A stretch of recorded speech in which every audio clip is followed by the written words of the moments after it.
राम राम, नमस्ते। नर्मदा के तट से दोबारा आपके सामने उपस्थित हूँ मैं। तो पिछला जो एपिसोड था मैंने यहीं से रिकॉर्ड किया था, उसी कंटिन्यूशन में कर रहा हूँ आगे। अरे एक चीज़ आपने सुना होगा पिछले एपिसोड में, जो पीछे लोग गा रहे थे वो एक्चुअली नर्मदा अष्टकम था। ठीक है, आपने सुना होगा।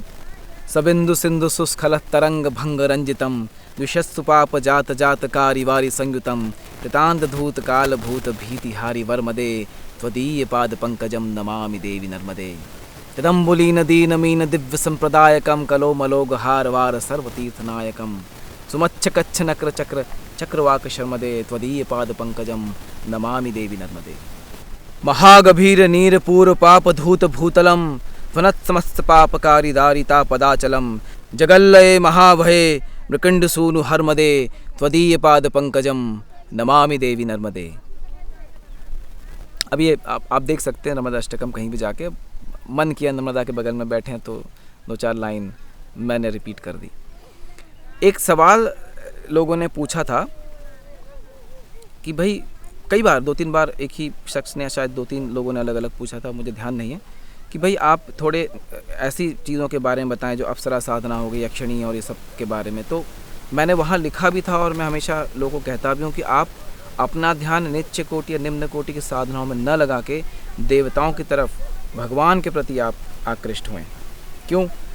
आपकी एनर्जी तो उतनी लगनी है, पर जो लॉन्ग टर्म में या जो एक्चुअली में आपको बेनिफिशियल होंगी, अगर आप उनकी तरफ ज़्यादा समय देंगे तो आप ज़्यादा लाभ में रहेंगे। निच्च कोटि शक्तियों की जो क्षमता होती है वो सीमित होती है। दूसरी बात, वो निच्च कोटि की जो शक्तियाँ होती हैं उनकी साधना हानिकारक भी है।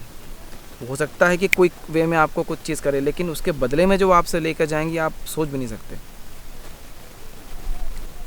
पता है आपको ये बात, फ्री में कुछ नहीं मिलता।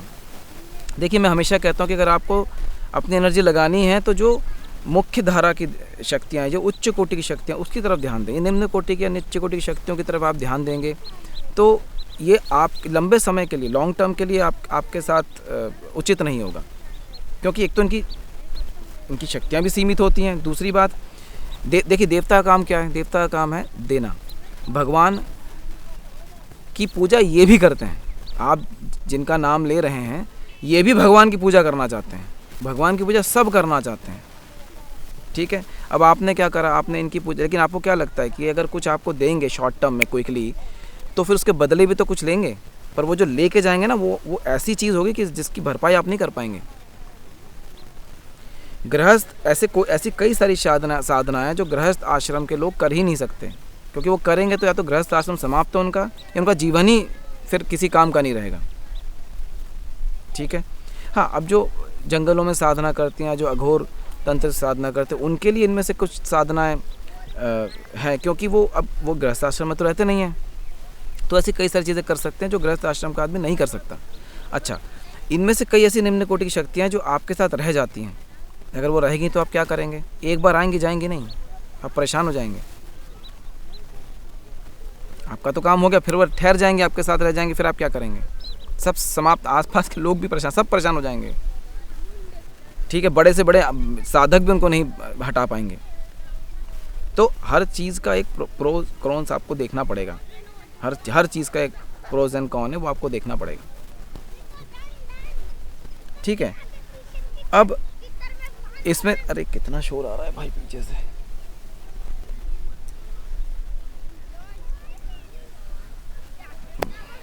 पता नहीं, मुझे तो कान में आ रहा, आप लोगों को आ रहा है कि नहीं मुझे पता नहीं, पर हाँ, यहाँ थोड़ा सा बियर करना पड़ेगा। लाइव सिचुएशन है, लोगों के बीच में हूँ। ठीक है। अलक्ष्य लक्ष्य किन्नरा मरासुरादि पूजितम सुलक्ष नीर तीर धीर पक्षी लक्ष्य कूजितम वशिष्ठ शिष्ट पिप्पलादि कर्दमादि शर्मदे त्वदीय पाद पंकजम नमामि देवी नर्मदे।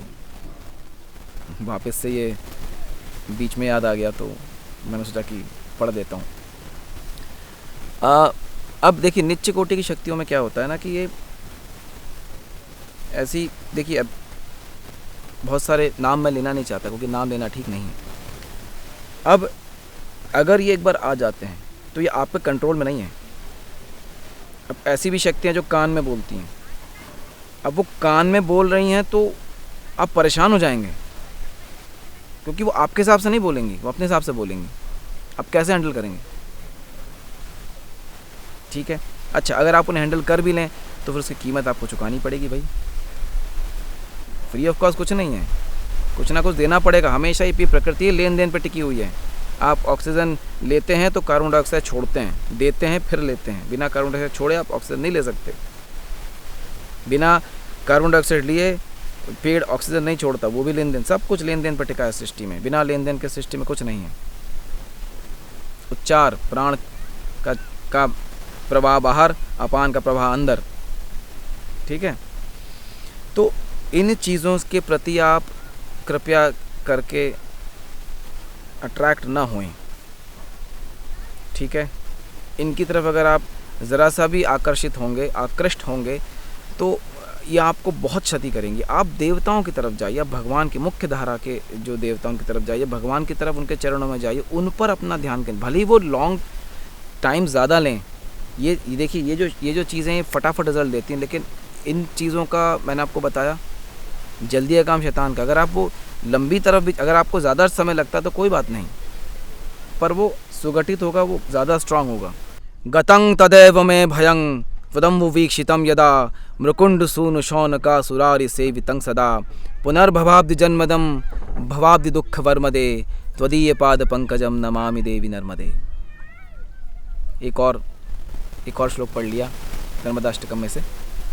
सवाल ये था कि आप मंत्र क्यों नहीं देते हैं, या मंत्रों के बारे में हमें बताएं। देखिए, मैं आपको फिर से कह रहा हूँ, मंत्र आपको तभी दिए जाएंगे जब आप दीक्षित होंगे।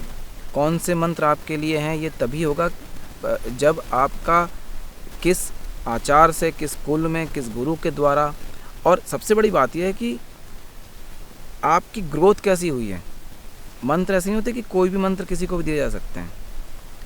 जैसे आप पहले फर्स्ट क्लास में कुछ पढ़ते हैं ABCD, फिर उसके वर्ड सीखते हैं धीरे धीरे, फिर सेकंड क्लास में छोटे छोटे सेंटेंस बनाते हैं, फिर ग्रामर पढ़ते हैं, फिर ऐसे करते करते आप एसेज लिखना शुरू करते हैं, 5th 6th 7th 8th, फिर और उसके बाद फिर आप इंग्लिश लिटरेचर चले जाते हैं। ऐसी साइंस का भी होता है।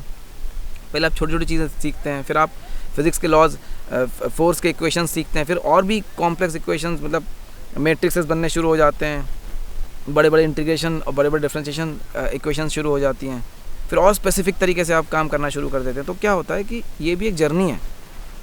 अब एकदम से जो PhD लेवल का मंत्र आपको उठा के दे दिया जाएगा तो आप क्या करेंगे? आपको शुरुआत से बढ़ना पड़ेगा, एकदम स्टार्टिंग से। ठीक है। तो वो आपकी जर्नी है, वो जर्नी आपको गुरु ही बता सकते हैं, क्योंकि गुरु क्या करेंगे, आपको पहले कक्षा से उंगली पकड़ के आपको ले के फिर PhD तक जाएंगे। ठीक है। तो मैं आपका गुरु हूँ नहीं, और वो स्थान मेरा है नहीं। तो जो आपके गुरु हैं, या अगर नहीं हैं गुरु, तो आप भगवान की शरण में जाइए। कई लोग ने ये भी सवाल करा कि भाई हमारे गुरु नहीं, हम क्या करें, कैसे हम गुरु ढूंढें? आप गुरु नहीं ढूंढेंगे, गुरु आपको ढूंढेंगे। मैंने पहले भी बताया था कि आप गुरु को नहीं ढूंढेंगे, गुरु आपको ढूंढेंगे। तो पात्रता बने। पात्रता कैसे बनेगी? आप जाइए भगवान की शरण में, भले ही आपको समय ज़्यादा लगे। शॉर्टकट मत ढूंढिए कि भाई 10 दिन में गुरु मिल जाएंगे, या 10 महीने में। ना, 10 साल लग सकते, पूरा जन्म लग सकता है, 10 जन्म लग सकते हैं।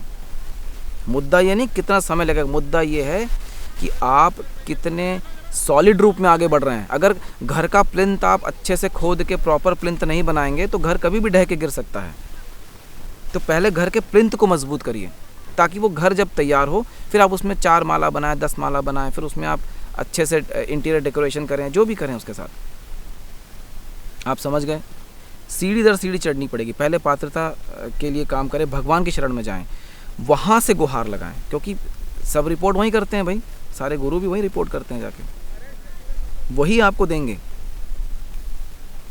ठीक है। चलिए, आपको स्क्रीन पे मैं एक और चीज़ दिखाता हूँ, इसे आप देखिए। ये जो आप देख रहे हैं स्क्रीन पे, ये किसी भी मंदिर के चूड़े हैं। जो मंदिर का चूड़ा होता है, या जो मंदिर का जो ऊपर का गुंबद होता है, ये जैसे मंदिर की चोटी कहा जाता है। अगर आप इसे देखें ऊपर से, तो जितने भी पौराणिक मंदिर हैं, जितने भी आपको मुख्य मंदिर मिलेंगे, ये सारे के सारे श्री यंत्र हैं। ये देखिए, ये महाकालेश्वर का मंदिर है और ऊपर से आप देख रहे हैं श्री यंत्र दिख रहा है आपको। कामाख्या के बारे में तो मैंने बताया था कि वो श्री यंत्र है। जो महालक्ष्मी मंदिर है कोल्हापुर, अगर आप ऊपर से देखेंगे तो वो भी श्री यंत्र है। ठीक है, जितने भी ऐसे मुख्य मंदिर, जैसे अगर आप त्र्यंबकेश्वर जाएंगे तो वो जो उनका मंदिर बना हुआ है, जगन्नाथपुरी जाएंगे वो जो मंदिर बना हुआ है वो भी श्री यंत्र है, वो भी एक प्रकार का श्री यंत्र है। ये सारे मंदिर जो आप देख रहे हैं, क्योंकि मैंने कहा ना, वो श्री यंत्र ही उनका शरीर है। और सारे देवता को जब स्थापित किया जाएगा तो बिना श्री यंत्र के स्थापित नहीं होंगे। आप क्या कहते हैं? जय श्री राम। श्री राम, श्री क्या है? जय श्री कृष्ण। श्री कृष्ण क्या है? श्री क्या है? श्री हनुमान। ये सभी श्री विद्या के साधक रहे। जब प्रभु श्री राम को उनके गुरु ने दीक्षा दी तो श्री विद्या की दीक्षा दी, तभी वो श्री राम कहलाए। उसी प्रकार से जब कृष्ण हैं, श्री हरि हैं, उन्होंने भी श्री विद्या की साधना की, सबने करी। अगस्त्य मुनि ने करी, लोपामुद्रा आपने सुना होगा, सबके नाम सुने होंगे। वशिष्ठ हैं, विश्वामित्र हैं, सबने श्री विद्या की साधना करी। स्वयं श्री हरि उन्होंने श्री विद्या की साधना करी है। प्रभु श्री राम हो, कृष्ण हो, सबने श्री विद्या की साधना करी है।